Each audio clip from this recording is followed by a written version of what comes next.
En vez de homenajearlos, parece que les han impuesto una terrible condena. Los honorables políticos que custodian el hall de los pasos perdidos tienen que quedarse aquí por obligación.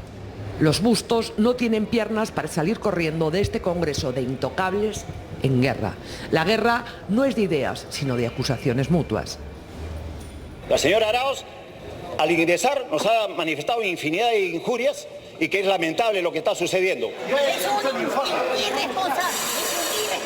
Él me dijo, cuando usted sea presidenta, usted le agendará los temas que considera pertinente. Vete a la mierda y no me jodas. Saben perfectamente que yo sería incapaz de faltar el respeto a ninguna mujer. También a la señora Marisa Glave, que ha ido a Puno, que no es su región. Le invitamos que vaya al Cono Norte y que se moje los zapatos o se entierre las zapatillas por lo menos que usa. La única razón por la que una persona me ha mencionado, y creo que de manera canalla, es porque me he encontrado trabajando en el Perú por el tema de pasivos ambientales mineros. Todo esto a raíz de la denuncia que hicimos la semana pasada sobre la llamada Semana de Representación. Al menos 6 congresistas cobraron los 2.800 soles por semana de representación en sus regiones, cuando en esos días estaban de viaje en el extranjero, con pasajes y viáticos pagados por el Congreso.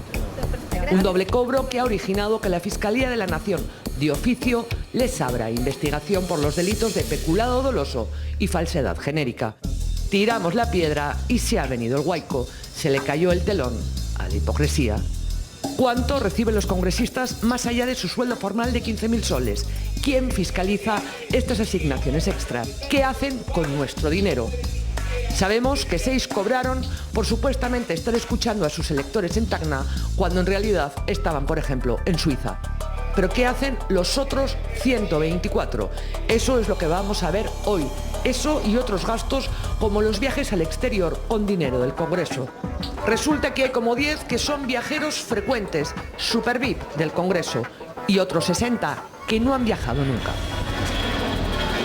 El reglamento del Congreso dice que el congresista debe mantenerse en comunicación con los ciudadanos con el objeto de conocer sus necesidades, para lo cual se constituyen 5 días laborales continuos al mes en su circunscripción electoral. Por eso, los de provincias viajan a sus regiones. Pero además el reglamento dice que es una obligación informar regularmente sobre su actuación parlamentaria. ¿Y cómo informan regularmente? Pues presentando un informe por cada semana de representación. Una vez al mes y por 5 días se decreta la llamada Semana de Representación. En concepto de apoyo logístico para esta semana reciben 2.800 soles, de los que no rinden cuentas. Entonces, la única manera de saber qué hacen es a través de los informes donde detallan sus actividades. La mayoría de los congresistas interpretan que ese deber de informar regularmente se entiende como que hay que presentar un informe por cada semana de representación. El informe por semana de representación, ¿es obligatorio presentarlo? Sí, claro, por supuesto, porque es la forma de dar cuenta de las actividades de representación que uno hace, ¿no? Así que me parece que es indispensable tenerlo, presentarlo. Lo que yo pienso es más que una obligación, porque nosotros tenemos que ser transparentes. ¿Qué cosa es ser transparente? No dejes dudas de tu accionar. De julio del 2016, cuando entraron al Congreso, a la fecha han habido 26 semanas de representación. En promedio, los congresistas han presentado unos 20 informes. La información está en la propia página web del Congreso. Pero eso sí, hay quienes que no han informado nada o casi nada. Víctor Andrés García Belaúnde, de 26 informes, ha presentado 1. El recién nombrado ministro Carlos Brus presentó solo 2 informes de 26. Federico Pariona, 6. Lourdes Alcorta, 6. César Milton Campos Ramírez, 7. Cecilia Chacón, 7. ¿Qué hicieron en sus semanas de representación? Quién sabe, pero como no hay ningún mecanismo que sancione esta falta de transparencia, pues aquí no pasa nada. Otro punto es qué contienen los informes de los que sí los presentan. La verdad es que en algunos casos es de juzgado de guardia. Mauricio Mulder presenta como actividades de la semana de representación de abril del 2018 solo entrevistas en diferentes medios de comunicación. Ahora resulta que las entrevistas también las paga el Congreso. Lourdes Alcorta, quien solo ha entregado 6 de 26 informes, presentó como actividades de representación en octubre del año pasado una visita a un paciente con problemas en la maternidad de Lima y la reunión con un científico del Instituto Geofísico para saber las consecuencias de un sismo en Lima. 2 actividades en Lima igual a 2.800 soles. Salvador Eresi, quien fue ministro de Justicia y sigue siendo congresista, justificó la semana de representación de febrero del 2018 con 2 reuniones, una con el embajador de Palestina y otra con el presidente de la Federación Palestina. Al menos si hubiera tomado la molestia de reunirse también con la Federación Israelí, más que nada para poder representar a las 2 partes.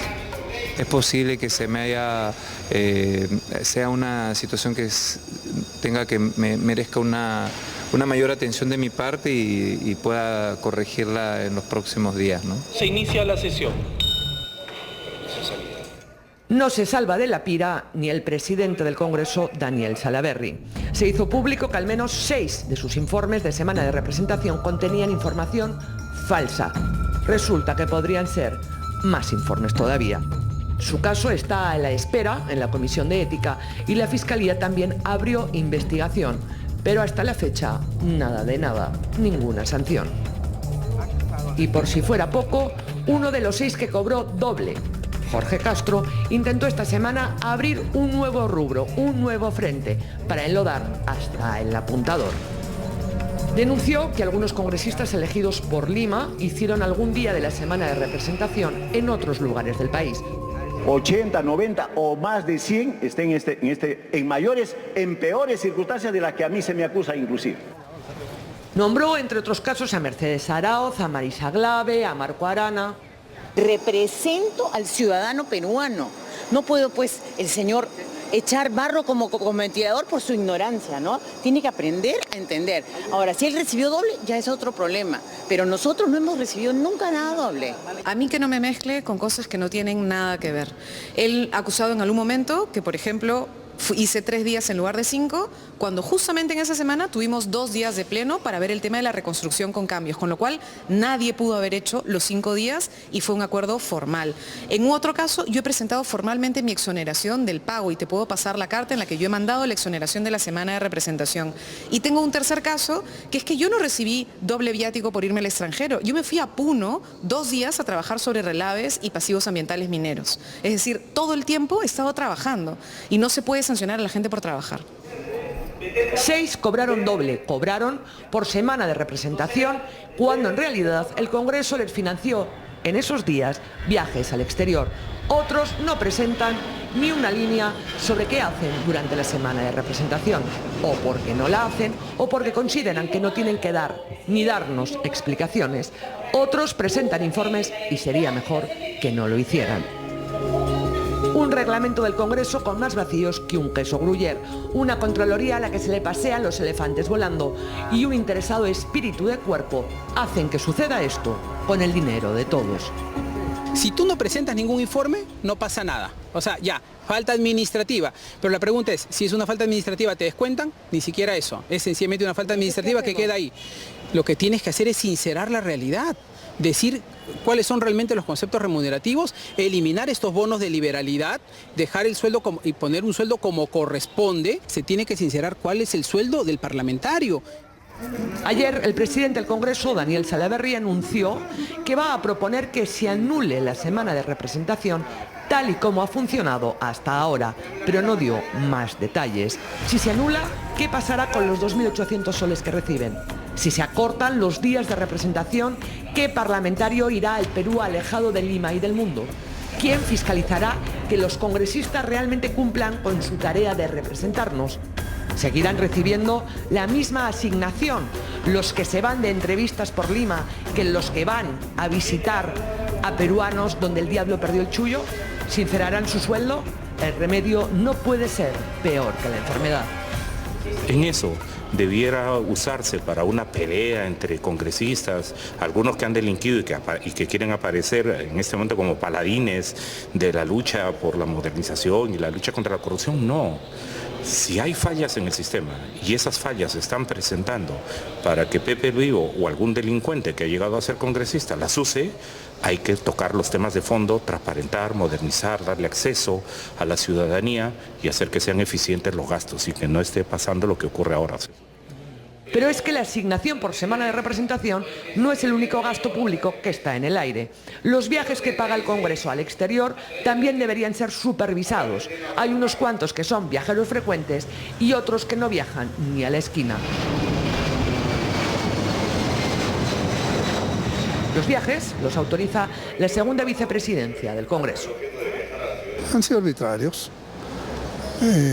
Hay gente que no ha viajado nunca o tiene un viaje ya porque tenía que viajar, pero usted puede ver que hay una acumulación de viajes en unas cuantas personas, a veces yendo a ver temas que no son de su competencia, peor todavía. Así es que ahí yo creo que prima mucho el sectarismo, el amiguetismo, ¿no? Ejemplo, hay una votación crítica, entonces mira, te mando con un viaje porque no estés, ¿no? ¿Eso sucede? Yo he visto en mi vida varias veces eso, ¿no? O te doy un viaje para hacerme más amigo contigo y sea más amable. Según la enrevesada información que figura en la página web del Congreso, del 2016, cuando empezó la legislatura, a la fecha, los más viajeros han sido el congresista Jorge Castro Bravo, ex Frente Amplio, destinos varios, total gastado 71.404 soles. Le sigue la congresista fujimorista Rosa María Bartra, con 65.000 soles. En tercer lugar, la también congresista de Fuerza Popular, Karina Beteta, total invertido por el Congreso en sus viajes, 64.888 soles. El vocero del fujimorismo, Carlos Tubino, también es muy viajero. Total gastado 64.540 soles. De ahí hay 60 congresistas que no han realizado ni un solo viaje al extranjero financiado con dinero del Congreso. Es normal, es lógico que los parlamentarios viajen. El mundo está ahí. Lo que no es normal es que tantas veces sean los mismos los que viajen. Representar a la nación es mucho más de lo que estamos viendo.